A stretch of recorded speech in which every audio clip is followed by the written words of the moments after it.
pretty heavy there, old man. I'm breathing just fine. I started writing thematic material for months before we ever shot a frame of anything, and it would go through Glenn and John and Dan, and most of it was through Glenn and John in terms of like, you know, getting feedback from them, and they knew in their brains sort of like what they wanted the score to feel like. And so they just talked me through stuff. They're like, there was a moment where the guys were like, we want to feel like we are perpetually trapped also in this world.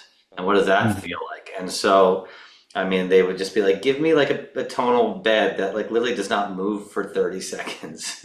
And then it moves again at 30 seconds and then moves again later on. And so it was, so then they could have the ability inside the edit with Julia, and Julia could have that tool available to her as well to cut with. And what I love about this collaboration is that, I mean, I always say this, like I learned how to score. I didn't go to school for this stuff. I was in a band. So I learned how to score like film and television through John and Glenn. Like they taught me on the This Is Us pilot. Like I learned something very valuable and I carry it with me always. And it's like, you're scoring to the subtext of why these characters are here.